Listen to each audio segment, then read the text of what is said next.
So, it seems like Helluva Boss is continuing. I'm actually pretty happy with that. Let's see what we've got.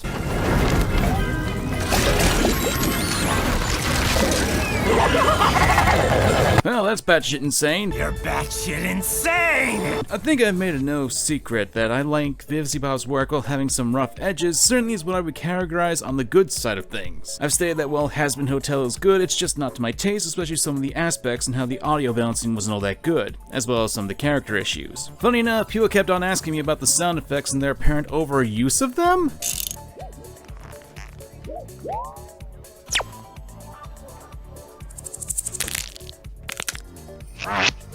But I never found that to be an issue, especially when, for one thing, we don't live in a quiet world, so having sound effects is perfectly fine if you ask me, especially considering I found it endearing, since it reminded me of Ed, Ed and Eddie, a show that had a ton of sound effects as well.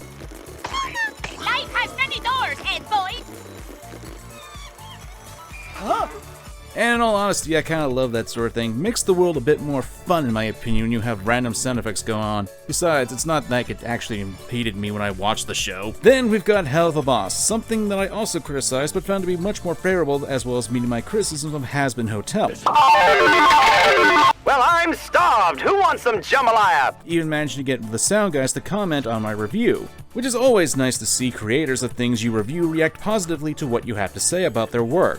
It's what made me giddy when the developers of No Straight Roads respond to my review. I doubt I'll get more stuff like that, but hey, I don't do this for the accolades, I do this so I can get my opinion out there and stuff like this. Why the fuck you lying? Getting back on the topic, Helluva Boss had 2 episodes released, and I do have some thoughts that I do want to get out there. Although before we actually begin this review, I'm not going to include the pilot for this analysis, at least not fully. A pilot is a pilot for a reason and doesn't accurately reflect on the actual projects that are released for the public. Case in point, how the fact that Millie's voice actress actually changed in between the pilot and the episodes. No, he's not, you bitch! Humans are full of secret nasties. It's why so many of them end up here. And trust me, I kinda have an issue with that. But at the time of me scripting this, we've had 2 episodes of Helluva Boss come out. Murder Family and Lulu Land. Lululand? Lululand! I can't believe I just said that. But let's get this out of the way. I'm going to say that these episodes are definitely worth your time. They're well animated, the voice acting is on key, and the jokes...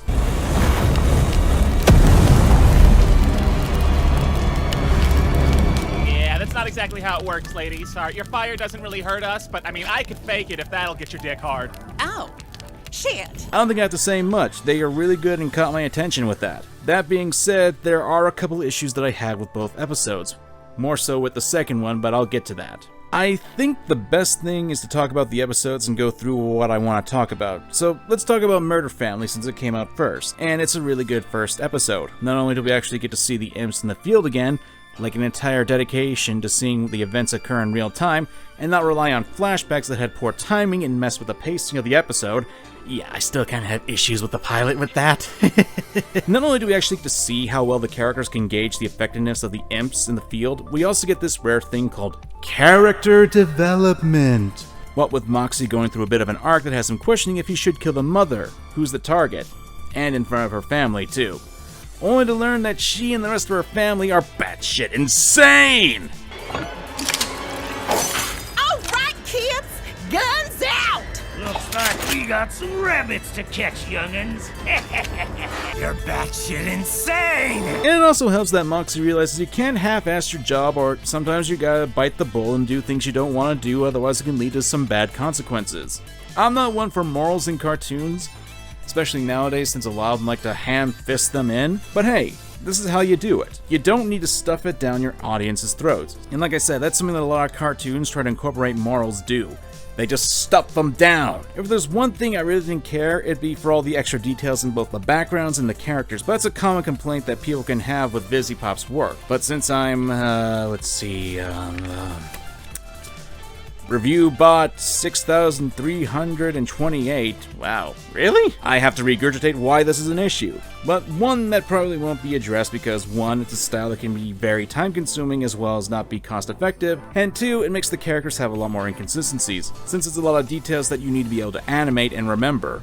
and when doing a lot of fluid animation, that can be a bit of an issue to keep continuity up. Other than that, that's kind of the main issue I have with vivziepop's animated work, the uber level of detail in her characters. Now, I do like simple designs, and I do like overly detailed designs, but at the same time, when you're doing animation, you kinda make a compromise here and there. And at this point, I need to transition over to Zoophobia short that was released a couple months ago, which actually alleviates some of the issues that I have with vivziepop's character design work. I mean, most of the characters now are just animals who are in their birthday suits, except for some characters. Actually, that's a good question. Why are some of them wearing clothes and others aren't? That just kinda strikes me as weird. I'm naked!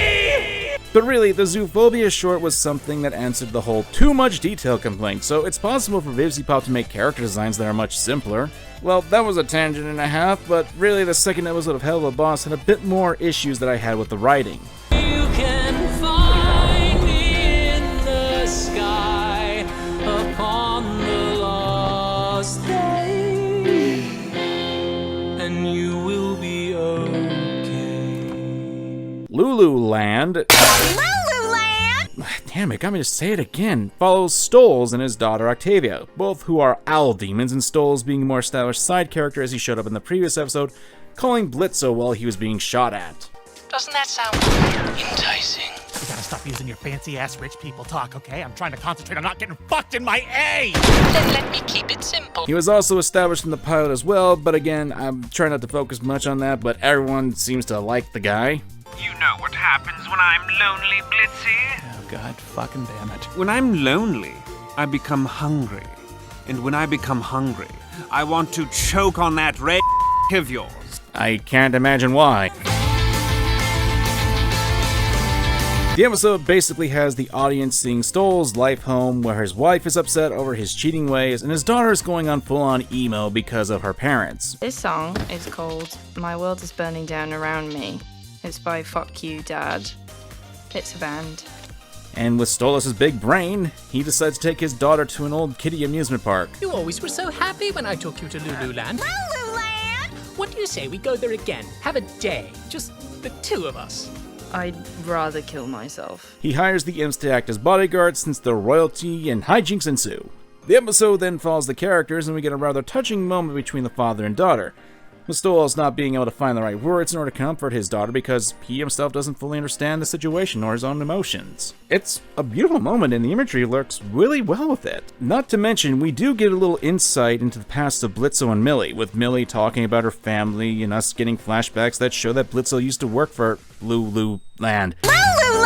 Ugh, stop making me say it. Anyway, the idea is solid, the animation is fluid, and we get quite a bit to work with. And on top of that, it's a very beautiful opening song. It's a strong start, too. So what the hell is wrong with me to think there's an issue with it? Well, it's the very premise of the episode. Like, let me put it like this. If this was a serialized show, which it technically is now, we're spending the second episode focusing on a side character and his daughter who was just now introduced. Even the aforementioned passive Millie and Blitzo come off as afterthoughts, and we're focusing on this oddly popular side character. I'm not opposed to this development for this character, don't get me wrong. That's not the issue I have. It's just that it comes off as really disjointed that we're focusing an entire episode on Stolas, where we get a ton of development for a character and his daughter. Meanwhile, the main characters, whom we barely know anything about their personal lives, Are you fucking filming us right now? or their pasts, get shafted. This is the kind of same issue I have with Hazbin Hotel, that there are many characters that are getting more focus than those who are not the main cast. And it really makes the main characters feel like they aren't actually the main characters, because they're being regulated as side characters. I don't doubt that Stolas is a fan favorite, and with her inception, I believe Octavia is probably going to be a fan favorite as well. And what we got isn't bad. I have to keep saying that because people are not going to listen. But for a show that focuses on the imps, I kind of expected there should have been more development from the main cast of 3 and Luna. Hell, Luna doesn't even show up on screen in this episode. Betrayal! I realize that this is a really petty complaint to have about the series, and I am totally well aware of that. But writing structure is something I think is important, and to have your main cast be pushed to the side for what is a second episode in the series is kind of a bad thing to me. Also, this is pretty brash as all hell, but I really don't care for Millie's southern accent. Okay, I'm gonna be real with you. As someone who grew up with NASCAR rednecks in his family, having been sent to several NASCAR races, lived in the backwoods town for most of his life, that sort of accent always plagued me. Hell, you can probably hear it in my voice right now. I've been infected! Am I insane? I get the voice actress was changed, but that accent is much more prominent than in the pilot. People love musicals, sir. Exactly, Millie. Moxie, stop shaking. You're gonna shoot our only hellhound. Wow, I feel so loved here. At least what it came off to me. I guess the voice direction is a bit off.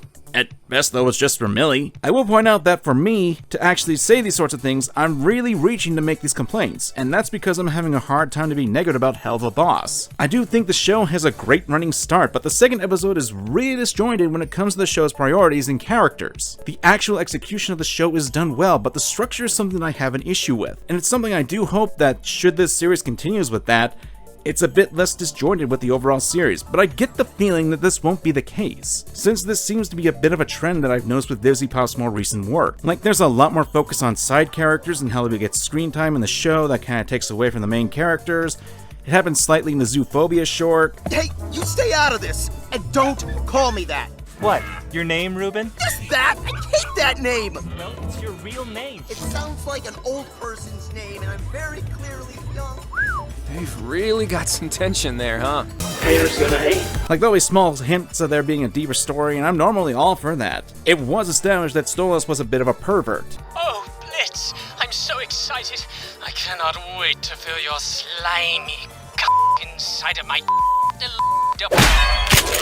Okay, he was extreme pervert, and there were hints of his family, but from a writing perspective, I feel like something like this so early in the series is a bit too quick and we haven't had a lot of time to actually flesh out our main cast. Again, I acknowledge that this is probably a total nitpick. I acknowledge that in and of itself, this really is well written. But I can't look at this in a vacuum since this is obviously a series now, and one that has a bit of potential. Okay, a lot of potential. Hell, it still plays with the color at times. What with that fire and the detail in the animation is extremely well done along with the fluid movement. And aside from Millie's voice change, I feel that the voice direction was done exceptionally well. I do hope these small issues do get cleared up, but until then I'll actually wait and see. That's all I got for you today now. I'm MangaKamen, and remember to examine your fandom. Go away!